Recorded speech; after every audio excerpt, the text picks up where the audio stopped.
The sound of that lawnmower nearly made me lose my mind.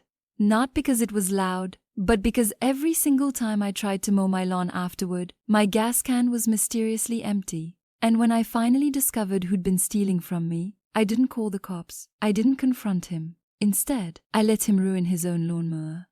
And then his car. And honestly, he deserved every second of it.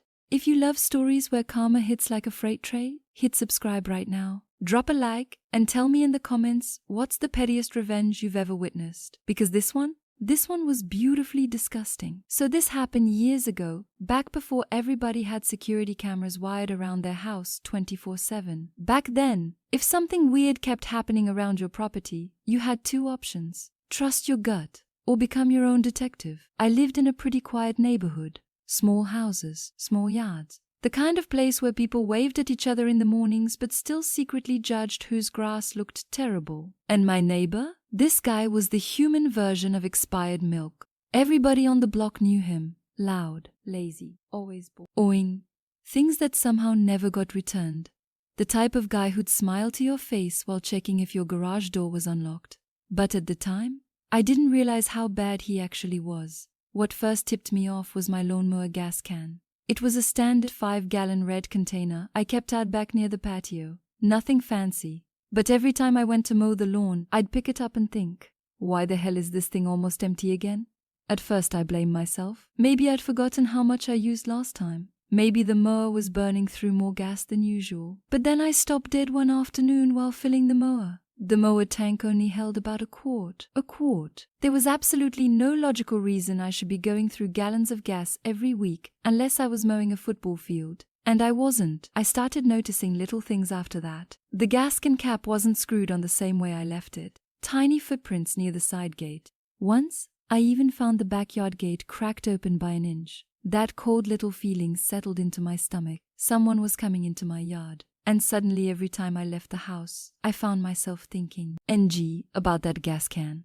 So I decided to test my suspicion. Remember, this was before cheap Ring cameras and motion alerts on your phone. I had to go full budget FBI. I dug out an old laptop and a cheap webcam, downloaded some terrible motion detection software that looked like it had been designed by a middle schooler in 2003. I set the webcam facing the backyard patio, then I left the house. Not even 5 minutes later, the motion software started recording. And there he was, my neighbor, walking into my backyard like he paid property taxes on it. The guy didn't even sneak. That's what blew my mind most. He casually opened the gate, grabbed my gas can, unscrewed the cap, and started pouring gasoline into his own container like this was some kind of neighborhood gas station. I sat there staring at the grainy webcam footage, in complete disbelief. My jaw clenched so hard it hurt. It wasn't even about the gas anymore. It was the entitlement, the disrespect. This guy genuinely believed he could walk onto my property, steal from me repeatedly, and never face consequences. And the worst part? The smugness. He looked comfortable doing it. That's the kind of thing that keeps you awake at night. I considered calling the police. But realistically, what were they going to do over stolen gasoline? Write a report nobody cared about. Number.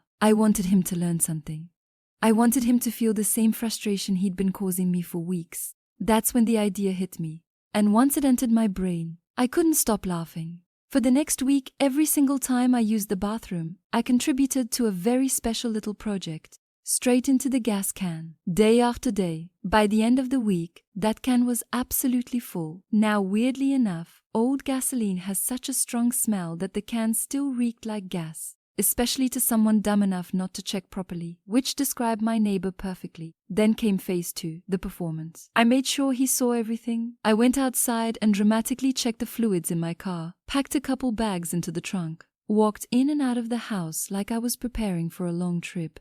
I even chatted with another neighbor loudly enough for him to overhear. Yeah, gonna be gone a few days. Hook, line, sinker. I could practically feel him watching from his window. Then I drove away. But I didn't go far. I parked about an hour away at a friend's place and waited. Honestly, waiting was the hardest part. My imagination kept replaying scenarios in my head. Would he take it? Would he notice? Would this actually work? Finally, after enough time had passed, I drove back home pretending I'd had car trouble. As I turned onto the street, I almost crashed from laughing. There he was, in his front yard, yanking the pull cord on his lawnmower like a man possessed. His face was beet red, sweat pouring down his forehead. Every pull got angrier and more desperate. Oh. I pee. Nothing. Was pee. Nothing. Come on, he screamed. I sat in my car trying not to choke laughing. The lawnmower sputtered once, just enough to give him hope before dying again. He kicked the mower so hard it nearly tipped over. And then came the best part. A little while later, he apparently decided to drive somewhere, probably to buy more gas. He backed out of his driveway, sped off down the road, and made it maybe a couple blocks before the car completely died. Dead. Right there in the middle of the road.